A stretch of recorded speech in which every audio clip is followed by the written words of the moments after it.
Bueno, saludamos al doctor Augusto Tandazo, que lo hemos hecho esperar algunos minutos. Doctor Tandazo, buenos días.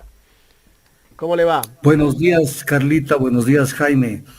Un Doctor, gusto buenos días. saludarlos y un gusto en estar en la sintonía de Ecuador en directo. Solamente como una cuñita comercial. Yo lo conocía por sus grandes ejecutorias a Nicolás Lapenti como basquetbolista, uno de los mejores basquetbolistas que ha tenido el Ecuador. Pero ha sido torero. Torero, ¿cómo le historió las preguntas?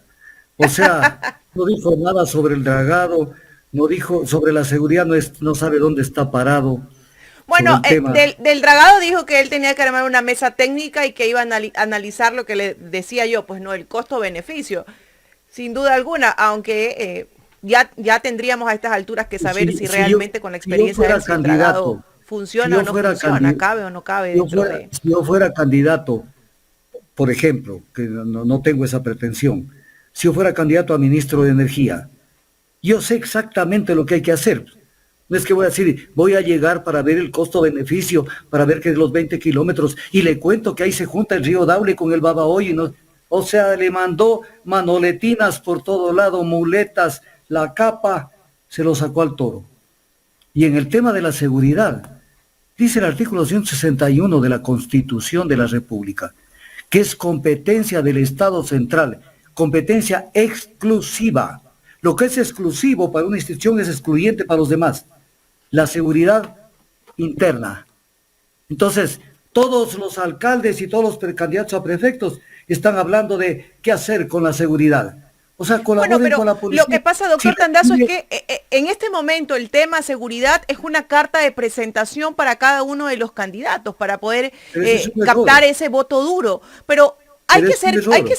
ser claros, ¿no? Respetando su punto de vista y el mío. Yo creo que sí necesitamos en estos momentos, al ver que tenemos un Estado, un gobierno blando, porque tenemos un gobierno blando, de pronto sí Que no necesitamos hace nada. que no hace nada, necesitamos obviamente que se unan, que se sumen esfuerzos, a pesar que, como usted lo dice, la competencia en sí es del gobierno, pero si puede existir sinergia entre las instituciones, si puede haber un aporte, bienvenido sea. Sí, pero que no se monten en un caballo que no saben montarlos, porque ellos no tienen nada. Por ejemplo, ahí venía la pregunta, perdónenme que sea tan directo. ¿Y cómo es que ustedes pueden aportar a la seguridad? Porque lo que pueden aportar es donando un terreno para que se monte una, una unidad de vigilancia, nada más. Ese tipo de cosas, o lo que hacía la alcaldía de Guayaquil, ceder motos, ceder una cantidad de cosas. Pero tema de planificación de la seguridad, operatividad, eso es Policía Nacional del Ecuador. Punto. Y no nos podemos salir del marco constitucional, porque eso es lo que tenemos la tendencia en el Ecuador, de creer que podemos unirnos todos en una gran cruzada para no sé qué y por aquí lo demás acá. Ahí es donde el Ecuador se desbarata y se deshace. Es el gran problema. Cuando un país está bien armado y tiene sus normas, sus leyes y se respetan, si el gobierno no cumple, revocatoria del mandato. Si el gobierno no cumple, campaña para decir, señores, ustedes no están cumpliendo. Porque el crecimiento del narcotráfico y de la violencia y la inseguridad ha sido obra de la inconsecuencia de los gobiernos centrales desde hace más o menos 20 años. Entonces ese es el tema. El tema es central. O sea, por Dios, no dejemos que hagan demagogia los candidatos, porque eso es demagogia. Bueno, O sea, no, nos vamos entonces, a preocupar. zapatero a tu zapato, vas a trabajar en lo que realmente te corresponde trabajar, en lo que te Claro, dice el COTAD, de acuerdo a la normativa, en lo que tú tienes que trabajar. Y hay algo que es cierto, el gobierno ha incumplido y ha incumplido mucho, ¿no? Él habló mucho, se golpeó el pecho de hablar de transparencia, de que en su gobierno no hay corrupción y tenemos pues un nombre que ya viene bastante, dando bastante de qué hablar, como es el de Aparicio Caicedo, doctor. ¿Qué pasa con Aparicio Caicedo? ¿Hasta dónde el presidente le cedió competencias? ¿Es realmente él el operador político, el hombre del maletín? ¿Por qué lo defienden tanto? ¿Cuál es la injerencia de él? ¿Y por qué la gente le hace caso? porque él está en la presidencia, pues. ¿Acaso que el presidente en persona directamente, él va a estar metido y mezclado en todo el tráfico de influencias? Tiene sus fichas de ajedrez que las mueven. Y Aparicio Caicedo tuvo una participación importantísima para bloquear el tema de González en la superintendencia de bancos. Y vuelve a tener una importancia suprema cuando Elena Nájera denuncia y todo el mundo con decir, yo no he sido parte de esto y le defendemos a Caicedo, cuando denuncia que el mismo Enrique Pita le dijo en la cara, usted me informó que el instructivo que se trató para aprobar la elección de los miembros del Consejo de Participación para Ciudadana y Control Social lo enviaron desde la presidencia y que en esto está metido Aparicio Caicedo.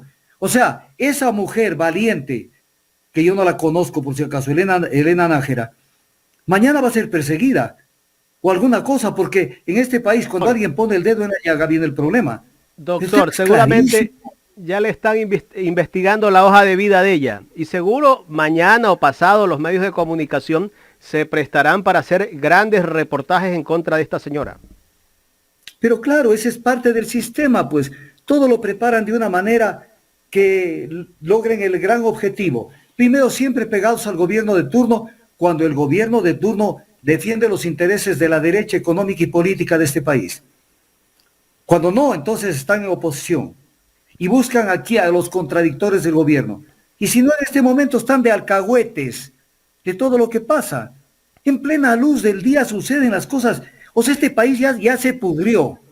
Ya. O sea, eso ya no tiene remedio. Por mucho que hagan campañas publicitarias y quieran disfrazar la cosa, esto ya está. Mire el caso Yunda. El caso Yunda es asqueroso. Asqueroso. Porque ¿cómo puede ser que se denuncie que la sentencia del Tribunal Contencioso Electoral, con la cual le quitaron los derechos políticos a Jorge Yunda, fue elaborada por el abogado del enfrentado, del acusador de Yunda, Santiago Guarderas, que es el abogado Diego Zambrano? O sea, ya llegaron al colmo, o sea, el Chucky Seven se quedó corto de los gobiernos anteriores. O sea, toma el pendrive o toma la sentencia y ejecútala. Punto. O sea, ¿a dónde llegamos? ¿Qué confianza tenemos en ese Tribunal Contencioso Electoral? En ese Tribunal Contencioso Electoral que le ordenó al Consejo Nacional Electoral en su momento que viabilice la candidatura de Álvaro Noboa Pontón a la presidencia de la República, y el CNE hizo así, no me da la gana, y no cumplió la resolución del Tribunal Contencioso Electoral. ¿Por qué no cumplió? Porque Álvaro Noboa le quitaba votos a Lasso, pues, y al quitarle votos a Lasso, ninguno de los dos iba a llegar a la segunda vuelta. O sea, por Dios, el señor que está sentado en Carondelet, realmente es una posesión y es un ejercicio del poder que no tiene legitimidad. Y ahora sí cumplen, ¿no? Se pegan un tiro en el pie. Claro, entonces, todos esos problemas tenemos. Mira el Consejo de la Judicatura. El Consejo de la Judicatura es una vergüenza lo que está pasando. Dice la Constitución, norma suprema, que prevalece sobre las demás normas jurídicas a nivel nacional, de acuerdo al 424 y 425 de la Constitución. ¿Qué dice? Que el presidente del Consejo de la Judicatura será aquel que venga de la terna que mande la Corte Nacional de Justicia. La Corte Nacional de Justicia envió en la terna a María del Carmen Maldonado y su suplente, que fue electo, fue el doctor Álvaro Román Márquez. Él fue su suplente. Claro. En cualquier parte del mundo, en Tangañica, en el Congo, en Nigeria, en cualquier parte del mundo, cuando desaparece el principal, el suplente lo sustituye. Se fue la señora María del Carmen Maldonado, que además la verdadera fuerza que tuvo para llegar fue que era la concuñada de la mujer del presidente Moreno. Y entonces llegó, se fue, y lo posesionan al que era de la terna de la Fiscalía General del Estado, violando la Constitución a plena luz del día.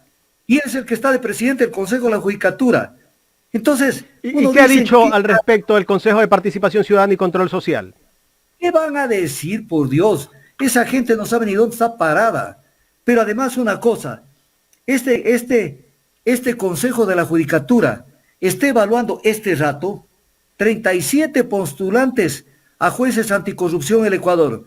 O sea, un Consejo de la Judicatura que no tiene la cara limpia en muchas cosas y entre ellas en la evaluación de los jueces de la Corte Nacional de Justicia, cuando en el 2019 les volaron la cabeza a 26 de 39 entre jueces y conjueces, en un proceso que lo criticó incluso la ONU, en un proceso donde violaron todo, todo, absolutamente todo.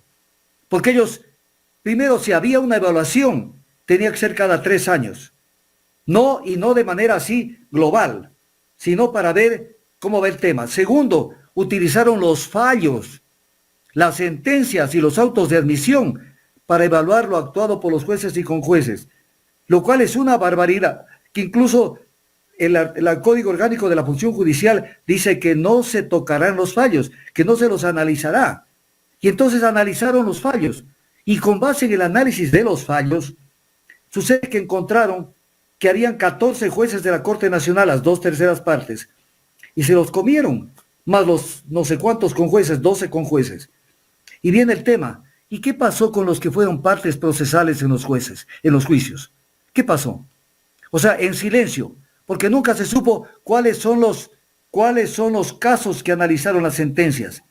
Entonces sucede que el Estado, que por norma legal dice que el Estado será responsable de las sentencias que se dicten violando prácticamente las normas jurídicas, creando inseguridad jurídica. Y entonces sucede que como han dictado malos fallos, se van a la casa, pero no dicen nada sobre los fallos.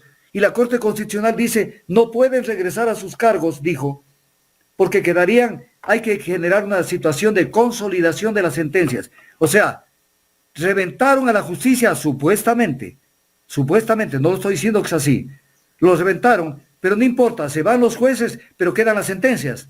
O sea, con ese cuento, ¿a quién le pueden convencer? Si eso lo analiza en el exterior, gente del derecho, gente seria, dice, por Dios, el Ecuador está debajo del Congo, debajo de Tangañica, pues. O sea, esto es cualquier cosa menos un país civilizado. Y entonces se comieron. El relator de la ONU, de Naciones Unidas, dijo que no era transparente el proceso. Utilizaron una comisión de gente que se prestó para hacer esta evaluación. Una cuestión que de una vez la quiero decir bien claro para que se entienda. A ver, no puede ser que, por ejemplo, digamos que yo tengo intereses en el sector petrolero y entonces me nombran en una comisión para que yo participe para la evaluación y designación del nuevo gerente Petroecuador o del ministro de Energía. Y está bien, yo tengo experiencia en el sector, pero no sería bueno si yo tengo trámites en el Ministerio de Energía, trámites en el Petroecuador. Entonces, yo estoy recurriendo allá.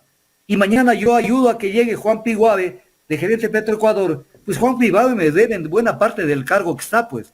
Entonces, estos abogados en libre ejercicio son los que evalúan a quienes deben ir a las Cortes de Justicia, a la Corte Constitucional.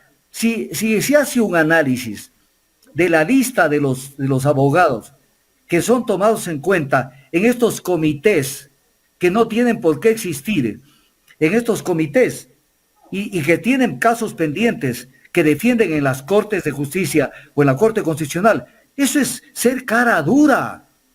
Vean ustedes los abogados que tienen causas de las grandes en la Corte Constitucional y en las Cortes Nacionales de Justicia, pero si son los que ayudaron a nombrarlos a los que están sentados ahí en las Cortes. Entonces, digamos las cosas como son. Eso es lo que sucede en este país de opereta. Entonces, con ese Consejo de la Judicatura están analizando quiénes van de jueces anticorrupción, cuando el presidente del Consejo no tiene por qué estar sentado allí, cuando hicieron una evaluación para facilitar a Moreno y a su combo que estaba por detrás, que estaban ahí los socialcristianos, estaba toda la derecha del país, tomarse las Cortes. ¿Quiénes son los que se salvaron de esta cuestión? Si usted analiza a los 7 jueces de la Corte Nacional de Justicia, que los mantuvieron, muchos de ellos los mantuvieron porque fueron los que ayudaron a la persecución mediante la politización de la justicia de gente del gobierno de Correa. Yo no tengo nada que ver con Correa. Es más, lo he criticado sus políticas públicas hasta el cansancio. Pero ahí está Daniela Camacho, ahí está Saquicel, el actual presidente de la Corte Nacional de Justicia, que se quedó con la evaluación. Entonces, ¿por qué se quedaron? ¿Por qué se quedaron?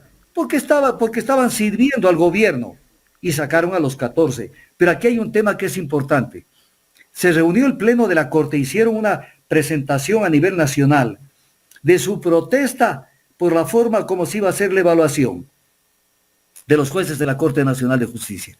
Hicieron la presentación y claro, después salió la lista de los que se quedaban y los que salían. Y los que se quedaron calladitos. O sea, no estaban de acuerdo con el reglamento que se dictó para la evaluación y por la forma como se estaba evaluando. Pero cuando les dijeron, no se preocupes, pero tú sí te quedas. Chicos, silencios. Es el Ecuador. Yo digo las cosas como son donde les duela. Esto no lo dice la gente. Los analistas no llegan allá. Porque se cuidan, porque incluso tienen casos en las cortes. Y mejor es hacerse de a buenas con todos. Es el tema de la alcahuetería en el Ecuador. Entonces tenemos ese Consejo de la Judicatura que está señalado. Tenemos un instructivo para elegir a los miembros del Consejo de Participación Ciudadana, un instructivo que viene de la Presidencia y que es impuesto al Consejo Nacional Electoral. Y el Consejo Nacional Electoral se presta incluso para esta infracción, para este delito. Se presta, o se está haciendo prácticamente lo que podríamos decir como cuando se habla de un banco. Se dice, esta es la matriz, pero hay una sucursal en tal parte, en San Borondón, aquí, más allá, sucursales del mismo banco. Entonces, la presidencia está allí en Carondelet, Palacio de Carondelet, pero tiene sucursales en el Consejo de Participación Ciudadana, el Consejo de la Judicatura, en el Tribunal Contencioso Electoral y Consejo Nacional Electoral, en la misma Asamblea Nacional, tiene sus sucursales. Doctor, ¿en qué delito incurren? ¿En qué delito incurre tanto el abogado de Guarderas y los vocales del Tribunal Contencioso Electoral una vez que denuncia esto la consejera Elena Nájera? Todo esto configura también en el caso de Yunda fraude procesal y también prevaricato, porque ellos están actuando por fuera de la ley y en base a instancias de tráfico de influencias. Y entonces es terrible. Y que tengan la cachaza, la cara de presentarse a la opinión pública y decir, no tenemos nada que ver, nosotros somos más santos que San Francisco de Asís. O sea, por Dios. ¿Fiscalía debería de investigar esto de oficio? De oficio la Fiscalía, pues, cuando le da la gana, arma sus audiencias de flagrancia y en menos de 24 horas tiene órdenes de prisión. ¿Y dónde está la Fiscalía? ¿Que no lee las noticias para coger y decir, a ver, señor, me viene aquí el secretario y prosecretario, por ejemplo, el Tribunal Contencioso Electoral, y me le llevo la computadora para ver de dónde salió la información para dictar la sentencia? Si fue una cosa que le escribieron en el tribunal o fue una cuestión que vino desde afuera. ¿Cómo es que no hacen eso? ¿O están esperando que se cambien las computadoras, se corrija todo? Aquí no se hace justicia, o sea, se hace un remedio de justicia y generalmente la justicia va en contra de los denunciantes, en contra de la gente que quiere enderezar al país. Pero realmente ponerlo en vereda al Ecuador, eso no lo quieren hacer. Ahí está, doctor. O sea, para defensa, el presidente debería separarlo a Caicedo, porque Caicedo es su chuki. Pero ayer sacó un comunicado la Presidencia de la República a través de la Secretaría de Comunicación, respaldando el trabajo honesto y sincero que hace el señor Aparicio Caicedo. Pero ¿qué trabajo honesto y sincero? Incidir en este tipo de cosas. Pero quiero hacer una denuncia que ya es una mecánica. O sea, es la zapada hecho una práctica común. Sucede que presentan el informe sobre la evaluación de los 3 candidatos para elegir al Procurador General del Estado. Y solamente califica a uno, Juan Manuel Izquierdo. Entonces viene el tema, ¿por qué lo califican solo a uno? Entonces pregunta primero a la presidencia, ¿por qué mandan 3 candidatos de los cuales 2 no cumplen con los requisitos? ¿Por qué? Para decir que solo este ha cumplido y lo elegimos. Entonces es una trampa desfachatada, porque no están mandando 3 candidatos idóneos. Y entonces, ¿qué es lo que hacen a la hora de la verdad y lo que puede pasar, lo que ya ha pasado? Que terminan eligiendo al uno de uno, pero ya no es la elección de uno de una terna, pues. Porque no se puede elegir a un candidato y posesionarlo en función de que tenga en competencia candidatos que no reúnen los requisitos. Tienen que todos reunir los requisitos y ver cuál es el mejor. Pero no es el tema uno de uno, sino uno de tres. Esto hicieron cuando le designaron, por ejemplo, a María del Carmen Maldonado. Esto lo hicieron. Descalificaron a los dos y se quedó solita. Y dijeron, ella es la única que cumple. Sí, pero ya no hay ternas entonces. Porque cuando no cumple, lo que se tiene que hacer es lo lógico, devolverle la terna al presidente y decirle, señor, solo uno cumple, complete la terna. Para elegir entre tres idóneos. No sean sapos. Porque claro, si yo quisiera, si fuera presidente y tendría ese tipo de agallas o ese tipo de desviaciones, digo, voy a mandar mi terna para que se elija tal o cual cargo. En los cargos son a través de terna. Y le mando un candidato que tiene todos los documentos habilitantes. Y los dos los mando dos que no reúnen los documentos habilitantes. ¿Qué estoy haciendo? Trampeando para que me elijan al que yo quiero. Entonces, en este momento tenemos ya prácticamente el Procurador General del Estado a Juan Izquierdo. Entonces, ¿qué es esto, pues? ¿Qué es este sainete de país? ¿Qué es esta manipulación grosera de cómo se manejan con poquísima o nula transparencia las designaciones de las autoridades de control? Entonces volvemos a caer en lo mismo, que es en lo mismo que se cayó en la superintendencia de bancos. Descalificaron a Rosa Matilde Guerrero, Murgueitio, la otra persona se renunció y lo eligieron a González uno de uno. O sea, que se volvió ya se volvió una costumbre. O sea, una costumbre trampear, mandando en la terna a gente que no reúne requisitos. Y esto lo vuelven a hacer con el caso del Procurador General. Y la gente no se da cuenta. Y mañana dicen, es que ese era el mejor. ¿Mejor de qué si los dos no cumplían requisitos? No es mejor de nadie, pues. Tiene que haber tres candidatos idóneos. Y tiene que la presidencia ser seria en este tipo de cosas. No meterle la mano de una manera tan fea, tan grosera a la elección de un Procurador General del Estado, que es una función que tiene muchísimo que ver con el tema de la defensa de los intereses del Ecuador, especialmente en los arbitrajes internacionales. Entonces ahí tenemos. Pero si hacemos un seguimiento a muchos de los candidatos que a veces aparecen en este tipo de procesos, vamos a ver a su familia. Y ahí vamos a encontrar los hombres del maletín de hace 25, 30 años, que son los padres de estas personas. Entonces, ¿de qué estamos hablando? O sea, no nos tomen del pelo, porque verán, podemos tener un temperamento fuerte, una cantidad de cosas, pero sí tenemos memoria. Sí tenemos memoria, que es lo que le hace falta al periodismo muchas veces, al pueblo, que no se acuerda. No me refiero a los medios digitales y peor a Ecuador en directo. Que no se acuerda.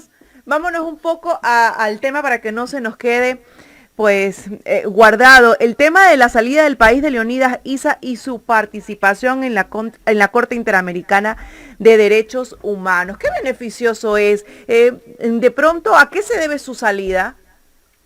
A ver, es una barbaridad lo que pasó.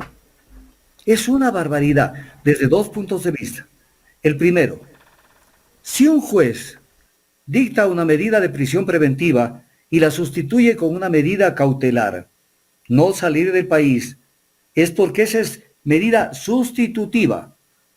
O sea, no puede cambiarse, dejarse en cero la sustitutiva, porque lo ideal es que esté preso.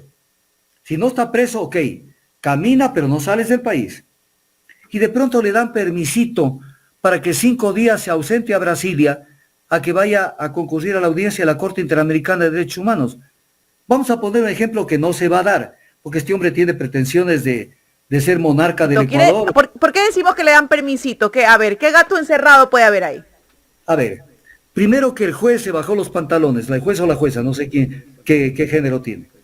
Se bajó los pantalones y le dice, váyase, le doy permisito hasta el 25 de agosto que tiene que retornar. Ok, pero ¿por qué le da el permisito? ¿Qué hay ahí? ¿Por qué le da el permisito? Que no debía habérselo dado. Porque están sentados en la Conferencia Episcopal Ecuatoriana, que el gobierno mismo eligió su contradictor. Es como en el box. Si a mí me dan la oportunidad de pelear en box, yo no voy a escoger pelearme con una persona que me va a hacer pedazos. De pronto escojo un paralítico para que me vaya bien. Entonces, en la Conferencia Episcopal Ecuatoriana están gozando con la presencia de la CONAIE. Primero, la CONAIE no representa al Ecuador. Definitivo, son el 6.8% de la población indígena del Ecuador, de la población del Ecuador. La población indígena es el 6.8%. Pero todos los días la noticia, ¿cómo avanzan las mesas? ¿Cómo avanza lo de aquí? ¿Las mesas de qué carajo? Si ellos no representan a la comunidad ecuatoriana en su globalidad. Y entonces vivimos este show. Entonces, como están negociando por abajo... Y si ellos no representan a toda la comunidad en general, al Ecuador, ¿quiénes deberían de estar sentados en esas mesas? Representantes de... Porque de que el gobierno necesita de una mesa técnica para que no haga lo que le da la gana, o para que haga algo, por así decirlo, lo necesita. Pero ¿quiénes deberían de estar ahí? A ver, ¿quiénes deberían estar allí? Cuando un país quiere funcionar institucionalmente, funcionar como un reloj, zapatero a tus zapatos, tú tienes que hacer esto, el plomero tiene que hacer esto, y así. Cuando eso funciona, funciona un Estado. ¿Quién es el poder? El poder que tiene a su cargo, la función que tiene a su cargo, la fiscalización, la legislación, es la Asamblea Nacional, pues. Y también colaboran los órganos de control. Cuando se sale de los marcos y se comienza a crear comisiones, se crea la Comisión Anticorrupción, entonces no hay Contraloría. Entonces negociamos con un grupo, además reducido de la CONAIE, qué hacer con el país, qué hacer con el tema de los subsidios, de los entre comillas, subsidios de los combustibles. Pues viene el tema, es un tema técnico. Si o sea que tendríamos que decir que, en parte, vamos a decirlo así, esto pasa porque la Asamblea no está haciendo su trabajo y porque las instituciones de control, digámoslo así, no tienen gobernabilidad, están totalmente desamparadas y vivimos en tierra de nadie. O sea, no hay nadie que nos controle, no hay nadie que diga qué es lo correcto, qué no es. Metida de mano, ya vemos a Aparicio Caicedo llamando a donde sea, a quien quiera. No hay control. Entonces ahí es cuando se involucran otros actores a los cuales no les corresponde. A ver, le pongo un ejemplo muy claro de lo que sucede en el Ecuador. Existe la Ley Orgánica de la Función Legislativa, en donde está establecido cómo se tiene que manejar el Parlamento. Y dentro de cómo se tiene que manejar el Parlamento, están las funciones y atribuciones del CAL, del Consejo de Administración de la Legislatura, que ellos son el filtro de la Asamblea Nacional por ley, no porque les da la gana, ni porque es una buena política, sino que está establecido en la ley. Entonces, si mandan un proyecto de ley, tiene que el Consejo de Administración de la Legislatura analizarlo y ver si procede con un examen así somero del tema y devolverlo si no reúne requisitos. Como por ejemplo, leyes que troquen varias materias no se pueden tratar. Señor, le devuelvo, mándeme en pedazos la ley, pero no me venga a través de una ley extremadamente urgente a quererme reformar todo el sistema jurídico del Ecuador. Devuelve. Entonces hay un consejo de la legislatura. Y de pronto aparece esa Quisela con que acepta que haya, más que nada plantea que haya una comisión del legislativo y del ejecutivo que analice los proyectos de ley antes de que sean enviados para que se pulan y de esa manera puedan ser enviados y haya una especie de garantía de que van a ser tramitados y que van a salir. Es una barbaridad. Es una barbaridad porque es un poco conversemos por debajo de la mesa y manda lo que te aprobamos. ¿Y dónde están las funciones del CAL? Y los derechos de los demás asambleístas. Porque incluso yo puedo tener en el CAL, por ejemplo, a una persona de mi mismo partido. Puedo tener en el CAL. Pero a mí nadie me quita el derecho individual como asambleísta de yo a la hora de votar, en la votación de segundo debate, decir no estoy de acuerdo.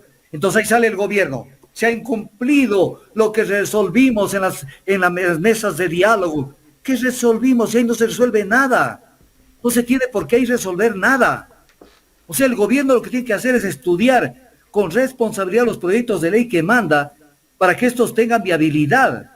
Pero no mandar cualquiera de efecio de proyecto para que después sea rechazado. Y también desde la Asamblea no se ejerce de una manera seria y responsable, con honrosas excepciones, no se ejerce el derecho a ejercer de legislador y fiscalizador.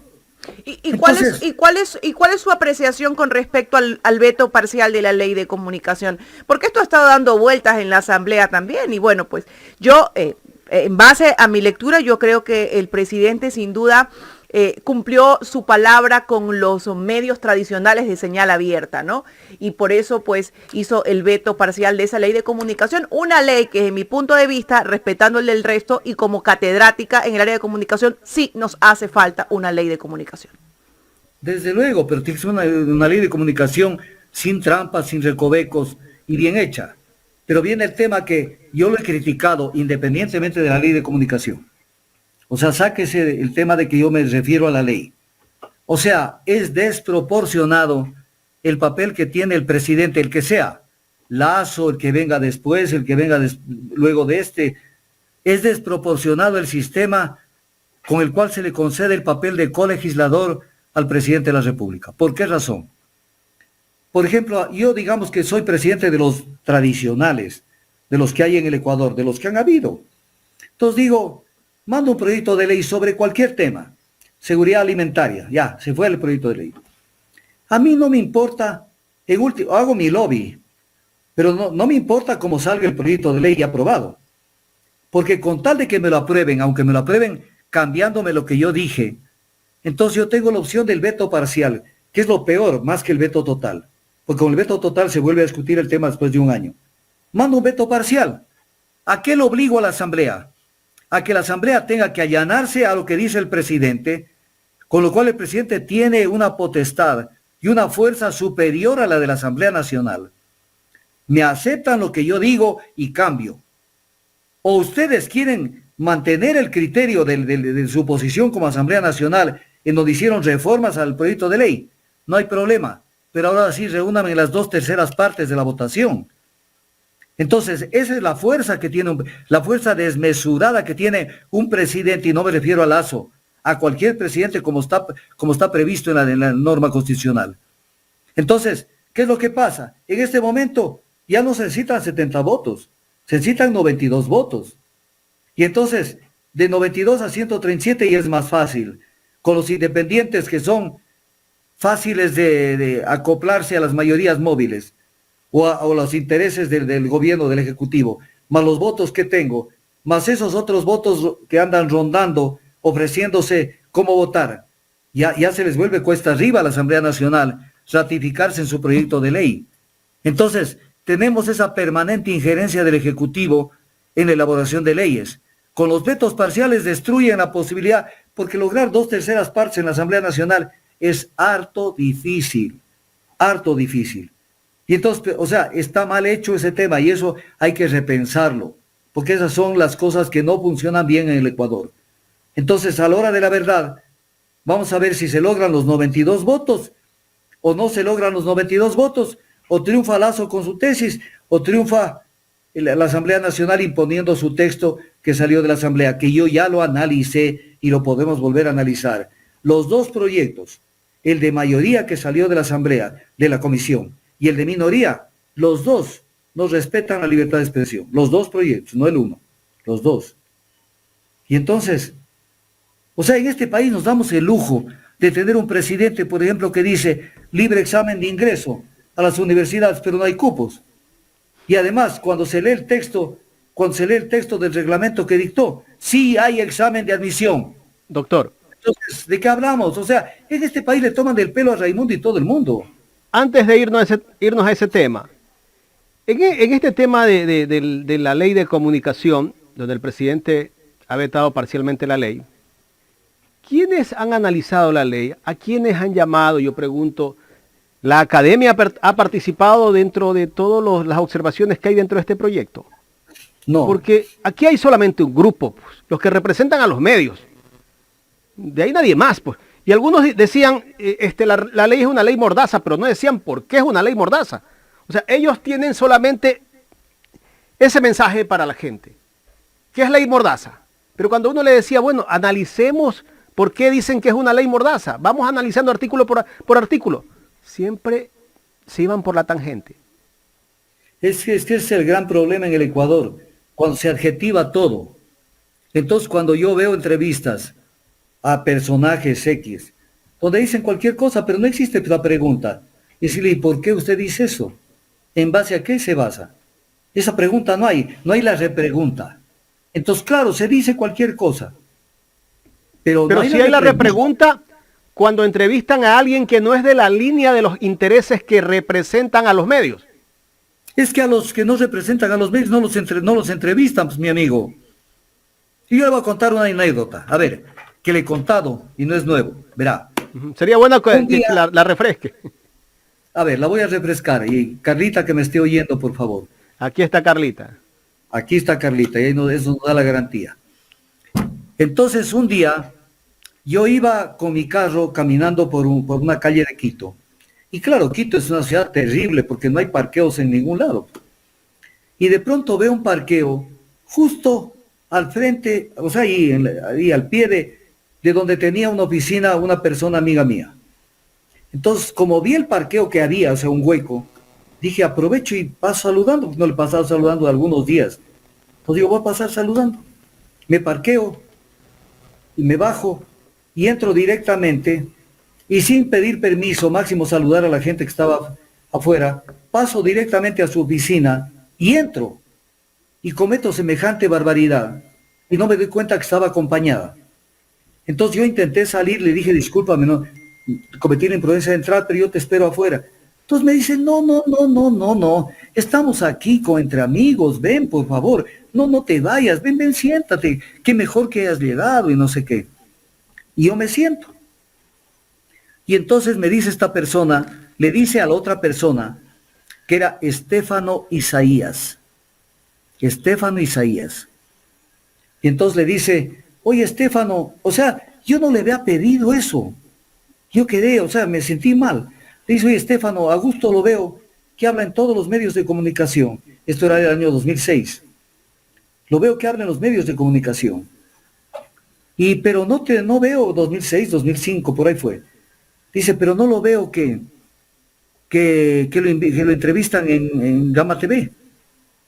Entonces yo le interrumpo y le digo, a ver, un ratito. Yo no he venido a palanquearme una entrevista, no me hagas quedar de esa manera. Yo no soy, o sea, si a mí no me quieren entrevistar, no me quieren entrevistar y punto. Yo sé por qué no me entrevistan además. Y entonces le digo, y además le meto una puya del otro mundo a Estefano y le digo, además Estefano sabe que yo estoy vetado de ser entrevistado en Gama TV. Entonces saltó Estefano como una cimbra y dijo, eso no te puedo permitir que digas, Augusto, porque yo soy el que controlo los medios de la familia Isaías, todavía tenían control. Yo soy el que controlo y yo no he dado ninguna orden de que no te entrevisten, por favor, ¿cómo puedes tú decir eso? Y entonces saca el celular delante mío, lo pone encima de la mesa y con el micrófono abierto, marca los números del canal y le contesta una persona que se llama Lolo y que todo el mundo sabe quién es Lolo, porque es el único Lolo que hay en el periodismo ecuatoriano y que sigue siendo editorialista del Comercio y de no sé qué. Y le contestan, le dice, hola Estefano, y él le dice, hola Lolo, sí, dime. Entonces le dice, oye, quiero que me confirmes, Augusto Tandazo está prohibido, está vetado de ser entrevistado en Gama TV. Sí, Estefano. Con el micrófono abierto delante mío y delante de la otra persona. ¿Se pueden imaginar lo que pasó? Ajá. O sea, se le hizo la cara roja al Estefano Isaías. Se paró y se fue a hablar afuera. Claro, porque ya sabía. Claro. ¿De dónde venía la orden? Yo estaba vetado de ser entrevistado, como después me vetaron en otros canales. Después tomaron, a ver que esto me entiendan, tomaron una costumbre. ¿Cuál era la costumbre? Que es yo me conozco los medios, porque yo sí los he caminado a todos los medios. Entonces después dijeron, Augusto Tandazo no hay cómo entrevistarlo en vivo y en directo como estoy con Ecuador en directo. No, porque se nos va de las manos. En 5 segundos te desbarata una estrategia. Entonces cambiaron de estrategia, se pusieron de acuerdo, entonces me llamaban de Coavisa, de Teleamazonas, de aquí, de más allá. Doctor Tandazo, necesitamos una entrevista suya para que nos hable sobre tal tema. Entonces yo ya me daba cuenta y le decía, ¿y a qué horas va a ser la entrevista? Entonces decía, no, le vamos a mandar los canales a su oficina. Entonces, van a la oficina, le entrevistan 20 minutos y lo que sacan, si uno dijo algo favorable a ellos, entonces eso sacan. Y si no, le hacen decir alguna cosa superficial, alguna cosa del paso, y máximo en 20 segundos. Y entonces, ¿eso es una entrevista? Eso no es una entrevista. O si no le hacen una entrevista como me hacía en revista Vistazo, estoy hablando con nombre y apellido, yo no tengo miedo de decir las cosas. María Belén Arroyo, que es la representante en Quito, y nunca publicaban. ¿Por qué? Porque claro, era contrario a las políticas de defensa de las transnacionales. Me acuerdo la última entrevista que me hicieron, era sobre el contenido del Tratado Bilateral de Protección de Inversiones con Estados Unidos. Y obviamente yo lo destrocé a ese tratado que viola el ordenamiento jurídico del Ecuador. Y entonces, cuando yo compré la Vistazo para ver cuándo publicaban, no publicaron nunca. Y le llamé a la directora a protestar y me dijo que no era, que era por falta de espacio, con ese hueso a otro perro. Así se maneja la información en el Ecuador. Así se maneja. Porque y nunca salió. ¿Cómo? Nunca salió. ¿Qué va a salir, pues? Eso era un botafuego contra el BID, con Estados Unidos, el Tratado Bilateral de Inversiones. Esa es la imparcialidad que ellos hablan. ¿Cómo? Esa es la imparcialidad de lo que hablan ellos. No, ellos de imparciales no tienen nada. Yo me reía con un periodista de un canal importantísimo, en ese entonces, que era la estrella de la televisión. Yo me reía porque yo sabía que él hacía lobby para una empresa internacional, una transnacional, una constructora de obras. Entonces, como yo sabía que él les manejaba la política de comunicación por debajo, obviamente él no decía yo soy el jefe de medios de la empresa tal. Entonces me decía, Augusto, te quiero ver mañana en el canal. ¿Y qué vamos a tratar? Le decía, vamos a tratar tal tema. Y yo de puro picón le decía, oye, tratemos este caso. Me decía, no, ese para otro momento. ¿Cómo permitía que yo trate ese tema si yo sabía que él estaba al servicio de la política comunicacional de la empresa que yo la estaba cuestionando? O sea, la comunicación en los medios tradicionales es una broma, es un chiste de mal gusto. Allí no existe libertad de expresión. Doctor, ¿y por qué la pelea? ¿Por qué la pelea? Me salto un poco de Coles a Nabo. ¿Por qué la pelea entre Teleamazonas y el gobierno? En ciertos momentos, pero cuando defienden ciertos intereses se juntan. A ver, porque tras los medios de comunicación, y no me refiero a Teleamazonas, sino cualquier medio de comunicación de los tradicionales en el mundo, los medios de comunicación tradicionales hacen lobby respecto de contratos, respecto de resoluciones, porque lo que hacen es, por ejemplo, viene una compañía que quiere la compañía que le den un contrato de una concesión de una carretera, o de la construcción de una carretera, o lo que sea, una obra petrolera o hidroeléctrica, lo que sea.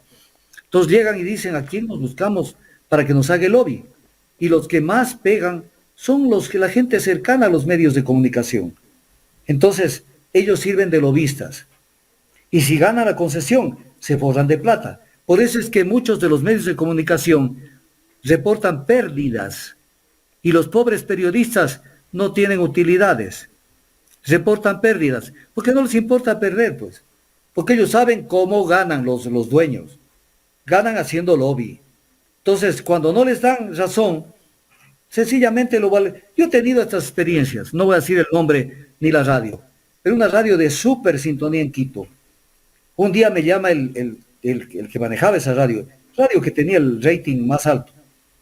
Me dice, Augusto, quiero que estés mañana en mi radio, por Dios, te necesito, porque sé que hay algunas cosas en el OCP, y tú que conoces el sector petrolero, quiero que abordes con toda la fuerza ese tema.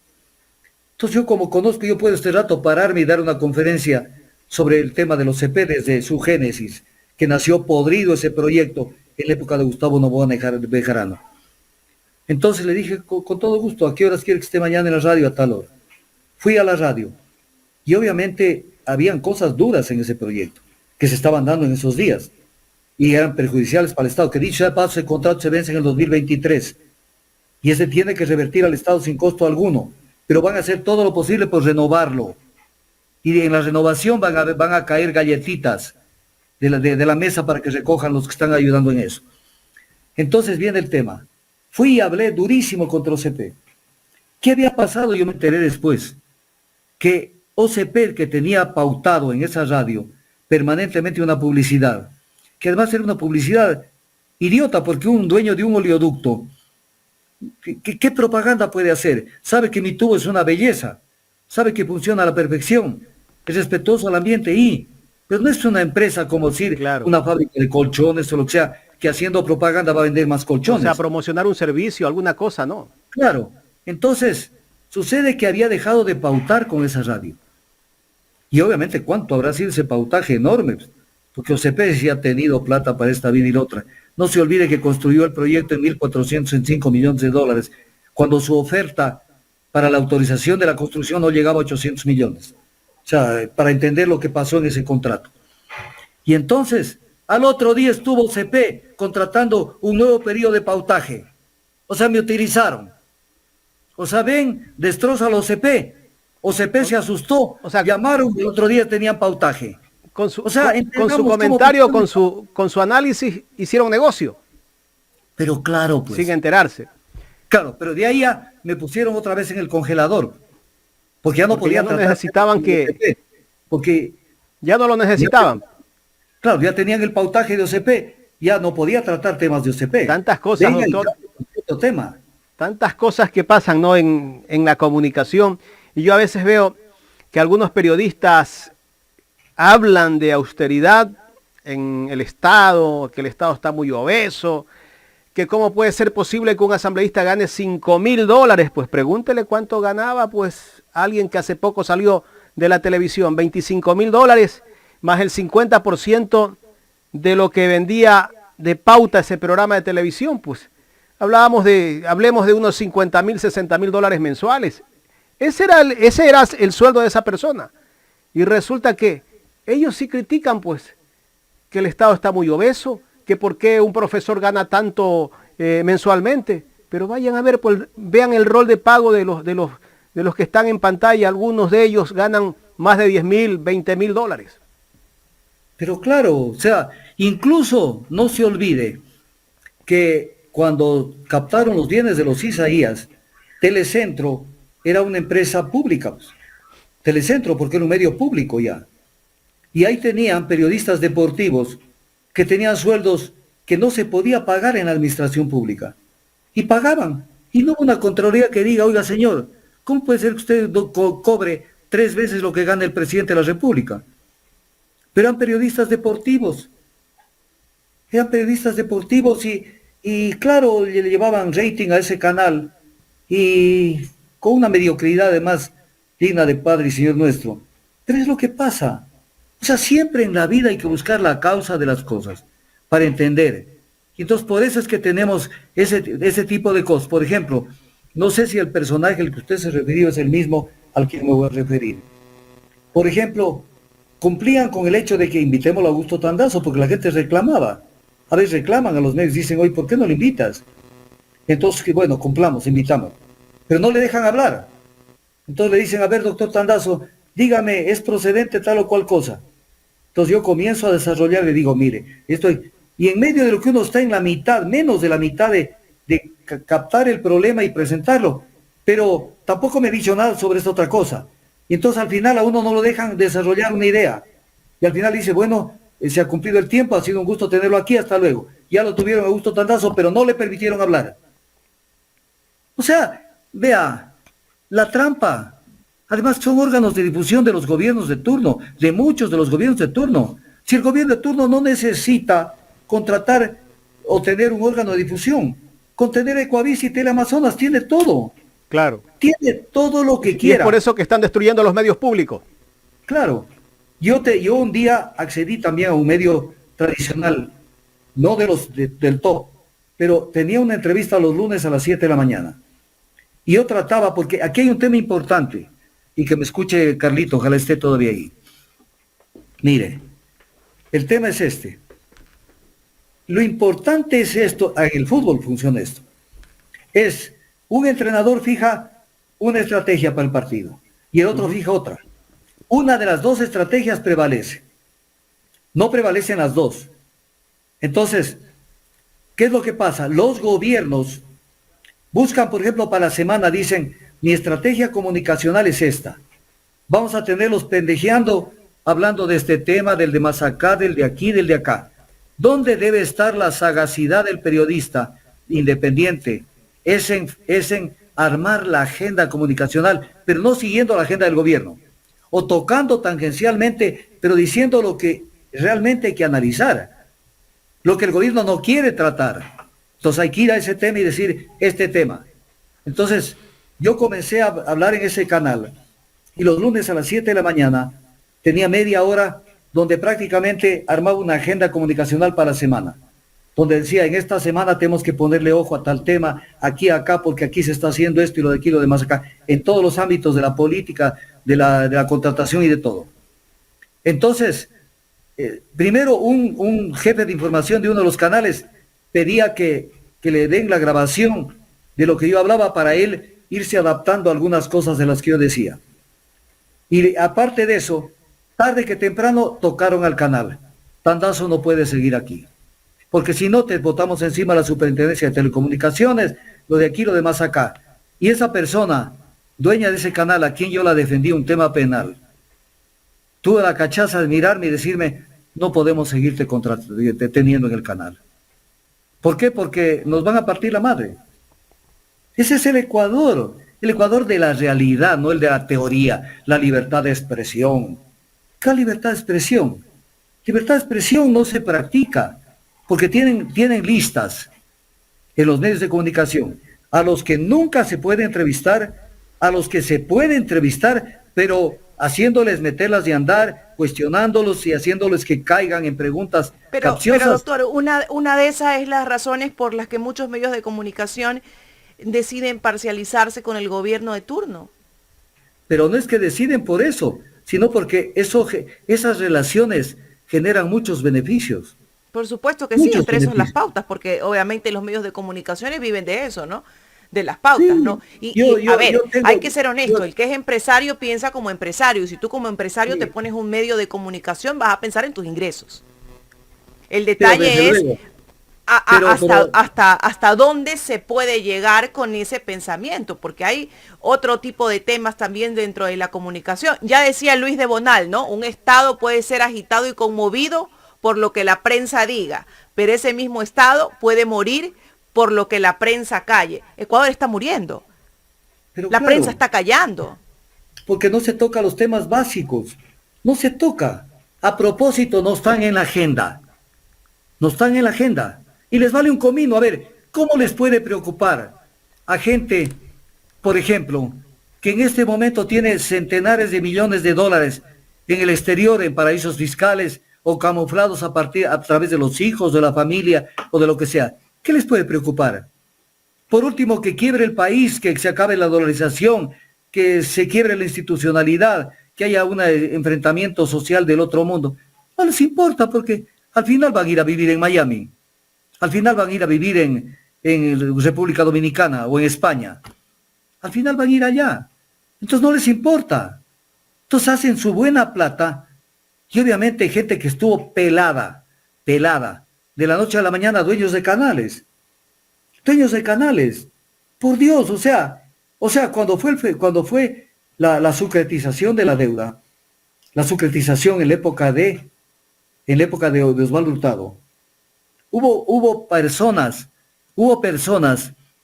que tuvieron orden de detención y es más, tuvieron presos por haber hecho mal uso de los créditos, porque ahí hubo el problema donde los grandes empresarios se endeudaron en dólares, pero para proyectos que no eran los que decían, sino para otro tipo de cosas, y a la hora de la verdad sucretizaron la deuda. Y hubo una persona X que estuvo presa por falsear la verdad y por hacer una cantidad de cosas. La sacaron a una clínica porque tenía un problema, la sacaron por una ventana de la clínica y la llevaron a Estados Unidos hasta que prescriba la prisión. Se manejaron los hilos de la justicia a través de los años y regresó por la puerta grande y terminó siendo dueño de un canal. Entonces, por Dios, el presidente de la Corte Suprema de Justicia que tuvimos hace algunos años estuvo con orden de detención viviendo en Caracas durante muchos años por su participación en el lío del gas del Golfo de Guayaquil, de los piratas del Golfo, y regresó y lo nombraron inmediatamente presidente de la Corte Suprema de Justicia a una persona que estaba prófugo de la justicia. O sea, en este país pasa de todo, pues, o sea, Por Dios. Aquí pasa de todo en el Ecuador. Entonces, eso es parte de la idiosincrasia del chachachá merengue apambichao de toda la vida. Hemos tenido contralores generales del Estado que les encontraron cuando eran funcionarios públicos, no de la Contraloría, en su escritorio los depósitos de las multas a los barcos pesqueros. Esto es un tema de hace 40 y pico de años, casi 50 años. Les encontraron que la plata de las multas las depositaban en sus cuentas. Y entonces después se defendieron, no desvaneciendo el fondo, sino diciendo, es que nos juzgaron tribunales de excepción, creados por la dictadura. Sí, pero eso no cambiaba de que los cheques y la plata de las multas de los pesqueros estaban en tu cuenta. ¿Y qué pasó? Al poco tiempo una de esas personas, Contralor General del Estado, uno se quiere caer atrás como Condorito, si dice, bueno, ¿qué pasó? Pues, o sea, Alibaba manejando la Contraloría. Es el Ecuador. ¿De qué hablamos del Ecuador? El Ecuador es, no, se dice que es el Absurdistán. El Ecuador es Alibaba y los 40 ladrones, porque no son 40, son mucho más. Entonces hay que pararle bola a todo lo que pasa acá. Entonces por eso es que buscan el poder. Claro. Porque saben que el poder los convierte en gente importante de la noche a la mañana. Si no hubiera habido la securitización de la deuda, en la época de Maguad no hubiera llegado a tener el poder que tuvo de la mano de Danilo Carrera Druet, el actual presidente de la República. No hubiera llegado a tener ese poder y a colocar semejante cantidad de dinero en el exterior. Y después decir al Ecuador entero, yo no tengo nada. Ah, no tienes nada, pero trasladaste a nombre de tus hijos, tus 5 hijos, todas tus acciones, por ejemplo, de Banisi Holding. Y entonces, ¿cuál era el siguiente paso que tenía que hacer la Contraloría y la Fiscalía? No se preocupe, presidente Lazo, usted ha demostrado que no tiene nada en paraísos fiscales. Ahora sí que vengan los 5 hijos. Ustedes son dueños del 50% de Banisi Holding, que solo en el capital autorizado eran 80 millones de dólares. Por lo tanto, eran dueños de 40 millones de dólares, solo del capital autorizado. Ok, vengan. Solamente cuéntenos a la justicia de dónde sacaron la plata para comprar estas acciones. Porque si no me demuestran, entonces la plata es de papitos. Entonces ahí hay un testaferrismo familiar. Cuando trasladaron todos los dineros en Dakota del Sur a nombre de la esposa, lo mismo. Y no pasó nada en el Ecuador. Y tuvo la cachaza el Alfredo Serrano, presidente de los Social Cristianos, de una entrevista que tuvo, decir, nos ha tratado muy mal el presidente, y eso que nosotros le dimos la mano en el tema de Pandora Papers. Lo dijo con esas palabras. O sea, en este país todo se negocia. Yo te tiro la mano, te hago el que te ataco, pero te tiro la boya. Es el país. No nos hagamos ilusiones de cuál es el país. Y este país, si queremos componerlo, poniendo el dedo en la llaga. Porque si no se pone el dedo en la llaga, la gente no entiende.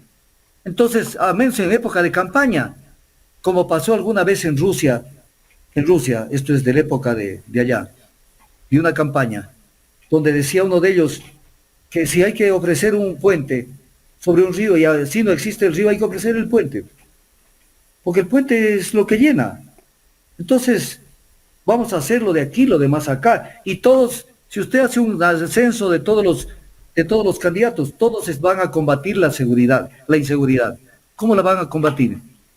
Además, en un país en donde se cambió la matriz productiva del Ecuador. Pero el verdadero cambio de la matriz productiva es que el Ecuador ya produce coca y exporta. Entonces ya es diferente. Antes solamente éramos un paso de la droga, ahora ya no. Este país está podrido. Porque lo dejaron que crezca el monstruo. Y a estas alturas ya es muy difícil sacarse de encima. Y en eso tienen mucha responsabilidad, muchísima gente. Los derechos humanos que perseguían a los militares y policías cuando trataban de controlar eficientemente el paso de la droga. Comités de derechos humanos, que claro, tenían una gran entrada, pero lo que trataban es de amedrentar a los policías. Entonces terminaron los policías diciendo, yo no me meto en un lío de eso, para terminar después un juicio del otro mundo. Y entonces fue creciendo. Y entonces es el Ecuador del absurdo. como sé que estamos llegando al final, ¿no es cierto? Quisiera que me den un chance para decir lo siguiente, porque tengo muchas cosas que decir, pero voy a ver si tengo a la mano. Sí tengo a la mano. Solamente una cosita, para que vean el Ecuador del chiste, el Ecuador de la tomadura del pelo. Miren ustedes. Alberto Acosta, aquí está la comunicación. Aquí está la comunicación y ahí está la firma. ¿Sí? Alberto Acosta, ministro de Energía y Minas, 13 de junio del 2007, le dirige una carta a Lenín Moreno, porque él era el que comandaba un poco el tema del Yasuní TT. Una moratoria que comenzó el 7 de junio del 2007 y terminó el 15 de octubre del 2013. 6 años el Ecuador haciendo estupideces con el tema de la moratoria. Nunca llegaron a vender un papel en el mercado del carbono, un papel. Y lo único que consiguieron es pasando el sombrero alrededor de 13 millones de dólares en 6 años. 6 años. Y después salió Correa y dijo, nos ha fallado la comunidad internacional. No les falló, sino que ese proyecto no era viable según las normas del protocolo de Kioto. O sea, si yo tengo una llave, no es que voy a abrir una cerradura porque tengo una llave. La llave tiene que calzar con la cerradura y abrirla. Y ese proyecto era una estupidez que armó el Ecuador.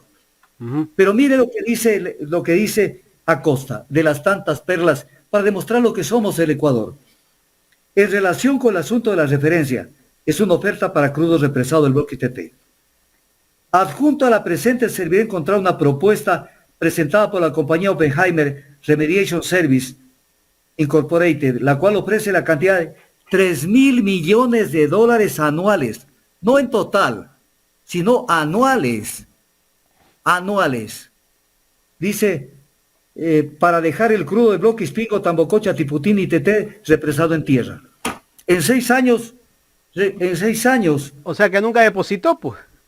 No, pues, en 6 años el Estado recuperó 13 millones de dólares, que además tenía que devolverlos, 13 millones. ¿Y dónde están los 3.000 millones que supuestamente había para pagarle al Ecuador por el crudo represado en tierra del ITT?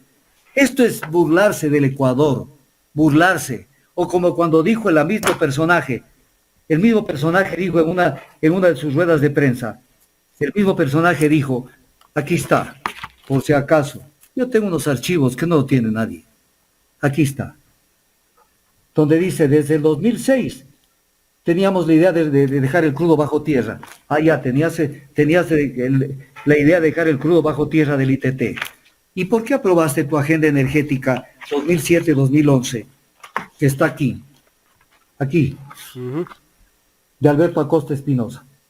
¿Por qué aprobaste? Y en la parte correspondiente dices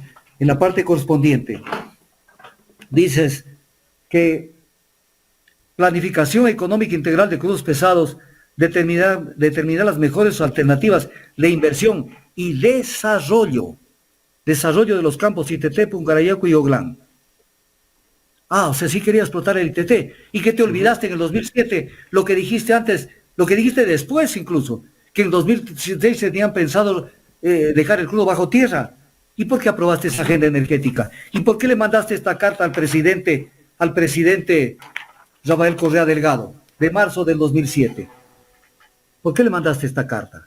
Y en cuya contenido, y aquí está la firma de Alberto Acosta Espinosa, aquí está, ahí está, y en cuyo contenido dice que las opciones para el ITT son que se lo haga la explotación con Sinopec en Petrobras, pero le cuestiona porque es una empresa de economía mixta Petrobras. Una asociación con PDVSA que le parece magnífica, PDVSA de Venezuela, que le parece magnífica, dice para que se desarrolle el ITT y se construya la refinería del Pacífico en Manabí. O sea, entregarle todo a Venezuela, un país quebrado. Que Petroecuador desarrolle el campo ITT con sus propios recursos. Que hayan alianzas o la venta del crudo represado. Entonces, ¿quién estaba de acuerdo con la explotación del ITT? Alberto Acosta, pues. Y por eso firmó el 17 de abril del 2007 el convenio con el Ministerio de Energía y Minas de Venezuela para explotar el ITT. Y vuelve a salir en estos días en los medios que el crudo, que no sé qué, que hay que represarlo. Oye, pero no querías dejarlo represado.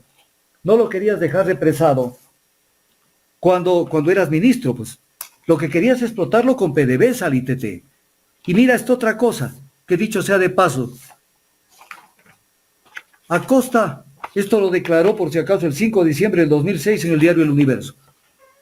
Acosta mira triunfo de Chávez como beneficioso para el Ecuador, como beneficio para el Ecuador. Ahora ya no se ha de acordar de Chávez, Alberto Acosta. Ya no se ha de acordar, ¿no?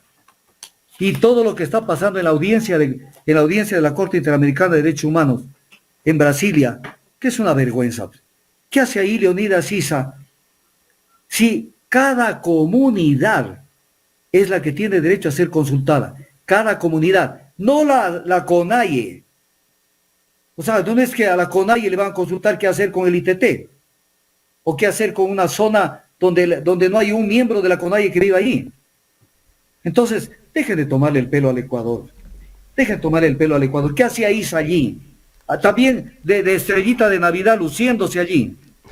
Y además responsabilizándonos de una matanza que hubo, de una guerra entre guauranis y taromenanes.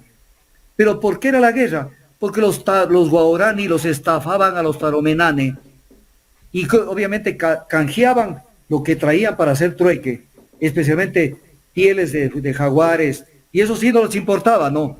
Que los jaguares mueran. Entonces, pero lo hacían a cambio de hachas, de machetes, de ollas y una cantidad de cosas, pero hacían un trato, traían la mercadería, los taromenanes, y los guauranis, liderados por Ompure, el tuerto, que era un pillo, un ladrón. Hay que ver la historia de Ompure en la Amazonía. Termino con esto. Y entonces Ompure, el tuerto, los taromenanes, como no le cumplieron lo que acordaron, fueron y lo lancearon. Se organizaron los guauranis y los repelieron y mataron entre 20 y 30 personas, entre mujeres y niños de los taromenanes. ¿Qué es lo que se discutió en Brasil el día de anteayer? ¿Qué es lo que se discutió? Que el Estado debe garantizar la vida de los pueblos y el aislamiento voluntario. ¿Cómo va a garantizar? ¿Qué? ¿Va a construir una muralla china? Y dice, de aquí para acá no me dan un paso los de aquí, los de acá, y pongo militares armados allí, en una frontera enorme, y que además cruza la selva. Y entonces, para no alargarme, o sea, no le tomen del pelo al mundo y al Ecuador. Y entonces estamos, pero con peligros, porque esto no es un chiste. Mañana la Corte Interamericana de Derechos Humanos, que tiene que fallar en diciembre, con lo que se actúa esta semana, le dice al Ecuador, señor, usted no puede hacer actividad extractiva en tal o cual parte. ¿Y qué pasa? Sucede que el Ecuador fue con una actitud conciliadora. Yo hubiera querido estar allí en esa audiencia, pero defendiendo los intereses del Estado.